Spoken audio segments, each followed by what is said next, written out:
안녕하세요. 승부사 이치호입니다. 여러분을 토방에서 머리를 식혀드리고자 준비한 분석입니다. 분석 시작 전에 구독과 좋아요는 큰 힘이 되니 구독과 좋아요 한 번씩 부탁드리겠습니다. 모든 경기를 분석하지는 못하니 꼭 알람 설정해 두시고 긴급하게 올라가는 영상에 대한 분석과 정보 및 결과 예측을 놓치지 마시기 바랍니다. 제가 추천해드리는 조합픽은 영상 하단에 댓글에 기재해 두었습니다. 영상을 다 시청하셨다면 댓글을 확인하여 조합픽을 받아가시기 바랍니다. 여러분들의 건전한 스포츠 문화를 위하여 항상 최선을 다하는 승부사 이치호입니다. 여러분들 유튜브에서 스포츠 분석 영상을 시청하시면서 제일 불편하신 점이 뭘까 고민했습니다. 모든 채널들이 그러는 건 아니지만 가족방을 안내해준다 해서 연락을 하면 사이트 가입 권유를 많이 받아보셨을 겁니다. 저희 가족방은 가입 권유는 절대로 없습니다. 누구나 입장 가능하며 서로 정보를 교환하며 즐길 수 있는 공간이 있습니다. 고민하지 마시고 댓글에 있는 영어를 한번 클릭해 보시는 걸 추천드립니다. 영어를 클릭하시면 바로 가족방으로 입장이 되기 때문에 의심하지 마시고 저희 시청자분들과 같이 웃고 떠들며 즐기셨으면 좋겠습니다. 여러분 한 분 한 분이 저희 소통방에서 소중한 사람들이라는 걸 느끼게 해드리겠습니다. 이어서 분석 시작하도록 하겠습니다. 첫 번째 경기는 멜버른 시티와 저장 프로입니다. 멜버른 시티는 조 2위지만 아직 1위로 16강에 갈 가능성이 있습니다. 1, 2와 다득점에서 뒤진 2위기에 이 경기에서 승리하고 골득실을 앞서면 극적으로 1위를 차지할 수 있습니다. 직전 고후 원정에서 패하지 않았기에 홈에서 마지막 기회를 노립니다. 아슬란과 우가르코비치 등 중원의 존재감이 확실한 팀이고 맥클라렌과 로페인 등 해결할 선수들도 있습니다. 저장 프로는 이미 탈락이 확정됐습니다.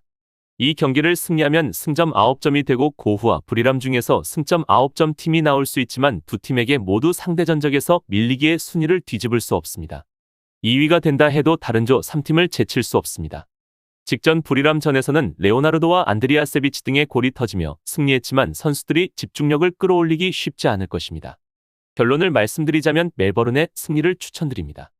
원정에서도 베이치와 카푸토 등의 골이 터지며 승리했었는데 이 경기는 홈에 이점이 있습니다. 또 아무런 의미 없는 상대와 달리 동기부여를 갖고 나서는 일정입니다.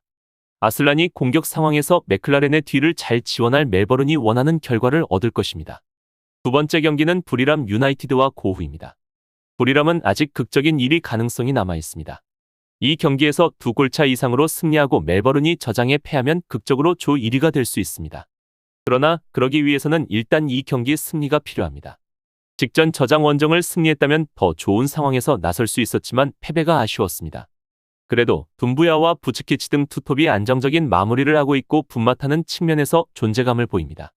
고우는 이 경기에서 승리해도 골득실에서 밀릴 수 있기에 반드시 대량 득점으로 승리해야 1위가 될 수 있습니다.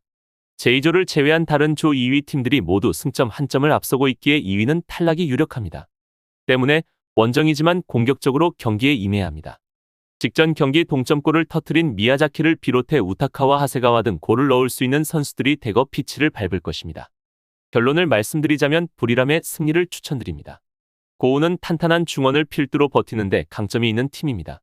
때문에 원정에서 골이 필요한 상황에서 공격적인 축구를 하긴 부담이 있을 것입니다. 홈의 이점을 살릴 수 있고 둠부야와 세이다에프가 공격적인 문전 침투에 임할 브리람이 승리할 것입니다. 세 번째 경기는 울산현대와 가와사키입니다. 울산현대는 조 2위지만 이 경기를 승리하면 16강으로 갈 수 있습니다. 2위 팀 중 상위 3팀이 16강으로 가는 이번 아챔 일정인데 승리하면 승점 12점이 되고 H조와 J조 2위를 제칠 수 있습니다. 때문에 홈에서 열리는 이 경기에서 반드시 승리가 필요합니다. 지난 바툼 원정 승리가 결정적이었고 다음 경기에서는 라이벌인 전북을 잡고 기세를 올렸습니다. 득점왕을 차지한 주민규를 비롯해 마틴 아담과 엄원상 등 주축 선수들의 컨디션도 좋습니다.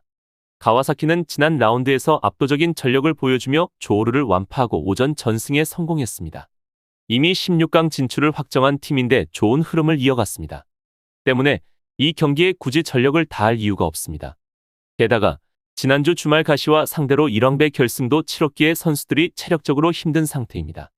마르시뉴와 오미나미, 노보리자토와 이에나가 대신에 토노와 코바야시, 야마다 등이 울산 원정의 선발로 피치를 밟을 것이 유력합니다. 결론을 말씀드리자면 울산의 승리를 추천드리는 경기입니다. 가와사키가 전승에 대한 의지가 있을 수도 있지만 굳이 의미 없는 한국 원정의 힘을 뺄 가능성이 더 높습니다. 엄원상과 루빅손 등 상대 측면을 허물 선수들이 공격을 주도할 수 있고 주민규가 상대 수비를 몰아칠 울산이 승리하고 16강으로 갈 것입니다. 마지막 경기는 조우르와 바툼입니다. 조우르는 이 경기를 승리하고 울산이 패해도 승자승에서 밀리기에 2위가 될 수 없습니다. 때문에 16강 도전에 대한 희망은 사라졌습니다. 그래도 원정에서 나설 바툼과 달리 팬들의 응원을 받을 홈경기기에 굳이 로테이션을 가동하지 않을 것입니다. 유종의 미를 거두기 위해 스트라이커 베르손이 최전방에 나서 골을 노릴 것이고 하나피와 데이비스가 빠른 발로 돌파에 임할 것입니다. 바툼은 최근 아침에서 기대 이상의 성적을 올리기도 했었지만 이번 대회에서는 조기 탈락이 확정됐습니다. 5경기에 나섰는데 승점을 한 점도 따내지 못했습니다. 때문에 크게 의미가 없는 데다 원정 경기에 힘을 쏟을 이유가 없습니다. 댕다와 세르게예프, 유엔 등 핵심 선수들이 리그를 위해 벤치에 머물 수 있고 카르도소와 판디 등이 기회를 받을 수 있습니다. 결론을 말씀드리자면 조우르의 승리를 추천드리는 경기입니다. 바툼이 굳이 원정에서 힘을 빼지 않을 것이기에 홈팀인 조우르가 경기 내내 주도권을 잡을 것입니다. 파자일이 중원에 라인을 올리며 공격을 주도할 수 있고 베르손이 상대 수비의 빈틈을 노릴 조우르가 승리하고 대회를 마칠 것입니다. 지금 보신 분석 영상에서는 최종 조합픽을 드리지 않습니다.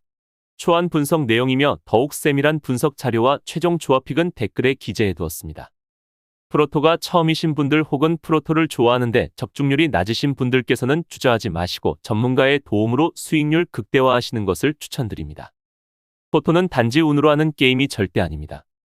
모든 분야 전문가들이 존재하듯 프로토도 전문가들이 존재합니다. 경기 전 다양한 분석 자료 확인은 필수이며 가장 중요한 정보력이 수익의 80% 이상 지분을 차지하고 있습니다. 수익률을 극대화하고 싶으신 분들께서는 영상 하단 고정 댓글 클릭하셔서 분석픽을 확인하시면 됩니다. 시청해주셔서 감사합니다.